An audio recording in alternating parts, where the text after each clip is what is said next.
The president and CEO of Second Harvest Food Bank of Middle Tennessee. And of course, Mr. Dave, we've got about 6 minutes, and let's give you an opportunity over the last 6 minutes to sort of wrap up some of the things that you need to say to the community in reference to hunger and in reference to some of your needs. Let's talk about it from that perspective. Well, one of the things I do want the community to know is how supportive food industry and food companies in this community are to Second Harvest. We get tremendous support from Kroger's and C.B. Ragland and Harris Teeter and Albertsons. They're absolutely wonderful for H.G. Hills. They're wonderful folks to work with. They give weekly donations. They call us whenever they have extra items that they are willing to donate to the food bank. Pillsbury down in the Murfreesboro area, Frito-Lay Company, Trinidad Benham. There's just a number of companies that we couldn't do our job if they didn't give us, donations on a regular basis. And I think that's really important. We feel in the next couple of months, with heating costs starting to rise, that we are going to have more individuals seek us out for assistance. And the only way we're going to be able to keep up with that need is to have donations of either food or cash come to us, so that we can, if we don't have the right kind of product, we can go out and purchase that product at a very low cost from one of these vendors that I've just mentioned. And so there's a tremendous need, you believe, in Nashville, and that you're meeting it, but you're not doing everything that you could possibly do. Absolutely, absolutely. We have seen over the last, I've been with Second Harvest 13 years now, it increased between 10 and 20% need every single year. And as I said earlier, with people making the transition from welfare to work, we're seeing more of those individuals that as they lose some of the benefits when they move from welfare to work, they need some assistance to get them started until they can get their lives on track and they're making enough money that they're able to support their families. And that's what Second Harvest is here for. That's what it's all about. We serve so many children in our program. We have an evening program called Kids Cafe, in which we have 12 different satellites or 12 different sites around the city in which we're feeding kids one evening meal a week. And we do that in partnership with existing organizations, so we're not recreating the wheel here. And they may have tutoring or they may have various classes there for the children. And we're providing the evening meal for them. And parents have said to us, we don't want people to think we can't take care of our kids, but it sure helps out if one evening a week I don't have to prepare that meal and they're getting a nutritious meal. It's a safe place for those children to go to. They're interacting with other children, and we're introducing some new foods to them, which is really exciting. And we're feeding about 1,200 children on a weekly basis with that. In the summertime, we feed almost 2,000 breakfast every single morning, because there's no longer the school breakfast and lunch program during the summer months.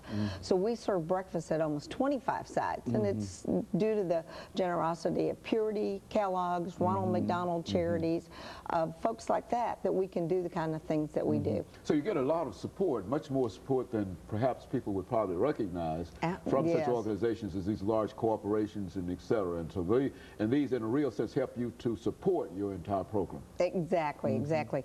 We are very much a grassroots organization that depends very heavily upon the generosity of the community and whatever way they can contribute, whether it's food, dollars, time, whatever. And every person that gives to us, even if it's one can, it's helping to feed a family here in Middle Tennessee. And I don't want to have to be able to be the person to tell that child that they can't eat because there isn't enough here. I mean, I'm not going to do that, and I don't think this community would stand for that as well. And so that's why, the community has been so generous, and we hope that they will continue to do so.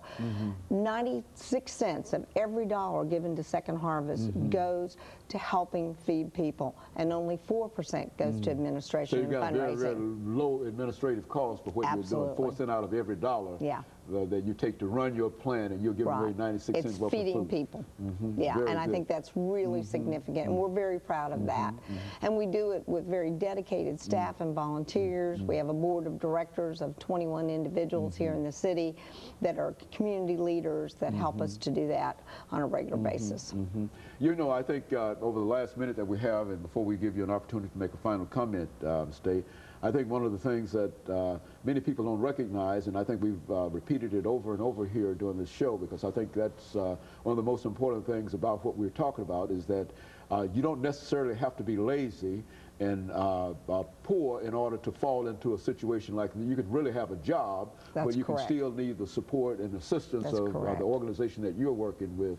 And so therefore, all persons, no matter what their economic situation might be, should be able to bring about some support for what you're doing. Is that what we're saying? Absolutely. You know, we never know what's going to happen to us in our lives, and it can happen to any one of us where we lose our job very suddenly, and we may not have enough money in savings to get us through till we get our next job, and we may need to seek assistance. And that's what Second Harvest and other charitable organizations here in town are here to support. And so we want folks to know that no matter what your circumstances are, we are here for you. We hope that you'll call us at 329-3491. We're here to help. Very good. And of course, Ms. Day, let me thank you for coming by and giving us that excellent information about Second Harvest Food Bank. And I think during this special time of the year, that folks can be more sympathetic and recognize the need that you have demonstrated, and to recognize the tremendous job that you're doing and the tremendous numbers of meals that you're serving. I never